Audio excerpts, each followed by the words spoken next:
I was very sad to hear of the recent passing just a couple days ago, I think, of Ram Dass. I've always considered him one of my most beloved teachers. He first turned me on to the Dharma way back in the late 60s, and over the years, I've gone to hear him speak a few times. Never met him personally, um, but he's always been such a really deep inspiration to me. He always was, and still is, focused on so clearly focused on the great matter of birth and death and how to solve, how to heal human suffering. In so many different ways, he exemplified a deep and pervasive role model for so many of us, who are older now, well into old age now, and we're searching and desperately feeling kind of cut off from our culture. And the East was beckoning us from a place of seemed far off and far out, and it was. It was, and he was such a helpful guide in so many ways. He went right to the heart of the matter in so many ways, in terms of depth of devotion, depths of life itself, his teaching of unconditional love, that love is unconditional acceptance, which is what we all really want in the depths of our being. That's what we want more than anything else, is to know that unconditional acceptance and love.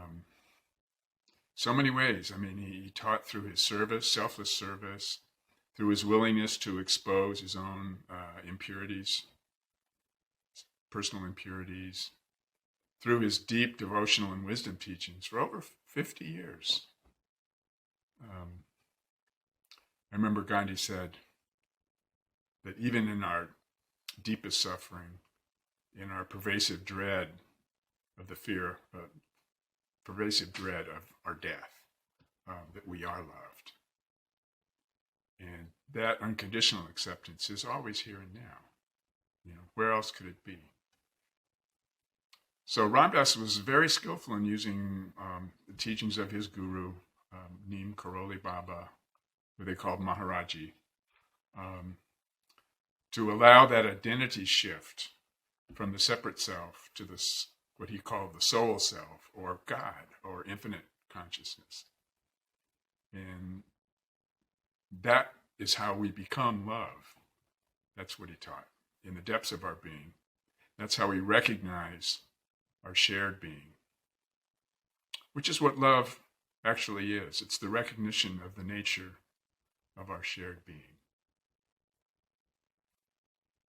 So Ram Dass, he wrote a book, lots of people know about his book, Be Here Now, that came out in the late 60s. And then back in 2010, he wrote another book called Be Love Now. And in that book, he describes a practice called I Am Loving Awareness. So rather than me saying more about that, from my point of view, I want to read what Ram Dass said, just a couple pages in the book, about the practice of I Am Loving Awareness.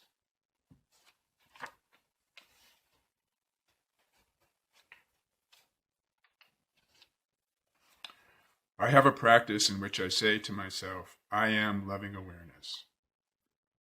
To begin, I focus my attention in the middle of my chest on the heart-mind. I may take a few deep breaths into my diaphragm to help me identify with it. I breathe in love and breathe out love. I watch all of the thoughts that create the stuff in my mind. And I love everything. Love everything I can be aware of. I just love, just love, just love. I love you. No matter how rotten you are, I love you because you are part of the manifestation of God. In that heart-mind, I'm not Richard Alpert. I'm not Ram Dass. Those are both roles. I look at those roles from the deeper I. In the heart-mind, I'm not identified with my roles. They're like costumes or uniforms hanging in a closet. I am a reader. I am a father. I am a yogi. I am a man. I am a driver. Those are all roles. All I am is loving awareness. I am loving awareness. It means that wherever I look, anything that touches my awareness will be loved by me. That loving awareness is the most fundamental I. Loving awareness witnesses the incarnation from a plane of consciousness different from the plane we live on as egos. Though it completely contains and interpenetrates everyday experience.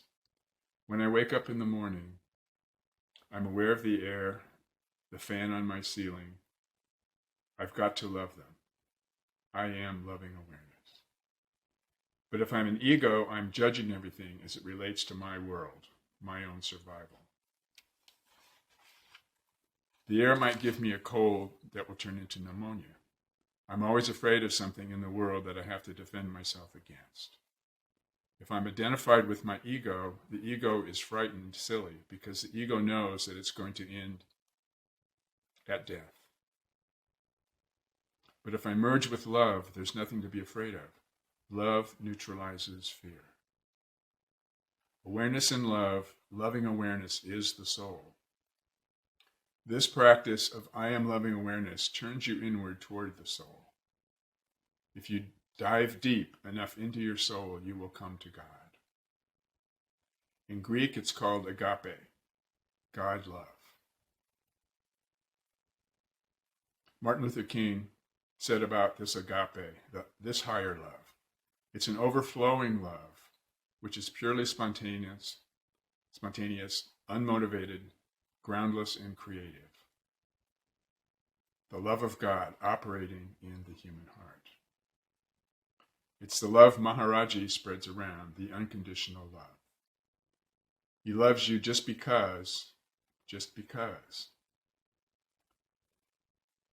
Spontaneous, unmotivated, groundless. He's not going to love you because you're an achiever, or a devotee, or a yogi, because you're on the path. He loves you just because. Can you accept it? Can you accept unconditional love? When you can accept that kind of love, you can give that kind of love. You can give love to all you perceive all the time. I am loving awareness. You and your mind producing thoughts, thought after thought after thought. Thoughts are terribly seductive, but you don't have to identify with them. You identify not with the thoughts, but with the awareness of the thoughts. To bring loving awareness to everything, you turn your awareness is to be love. Let me read that one again. To bring loving awareness to everything, you turn your awareness is to be love. This moment is love. I am loving awareness. If you put out love, then you immerse yourself in the sea of love. You don't put out love in order to get back love. It's not a transaction. You just become a beacon of love to those around you. That's what Maharaji is. Then from the moment you wake up in the morning until the moment you go to sleep, and maybe in dreams too, you're in a loving environment.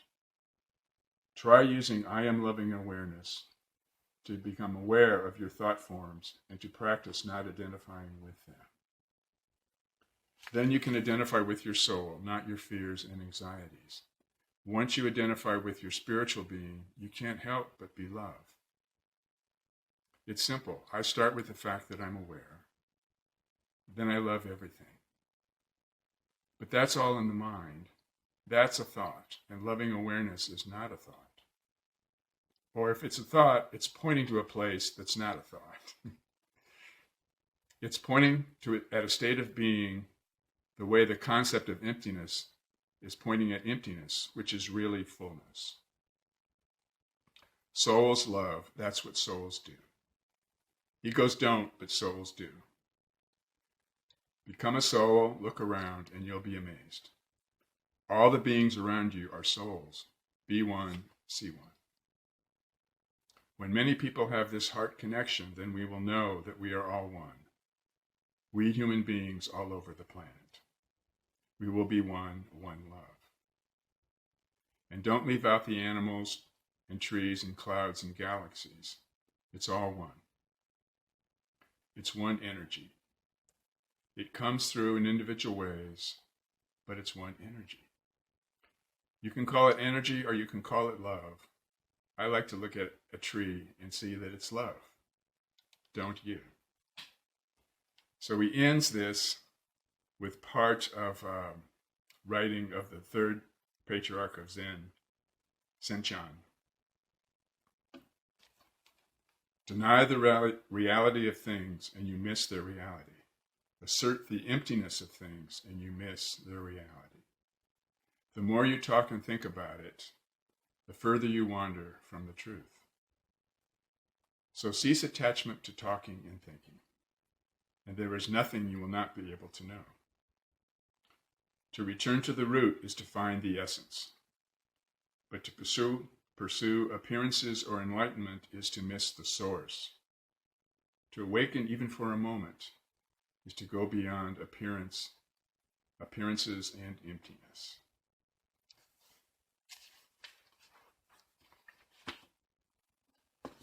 Well, Merry Christmas, everybody.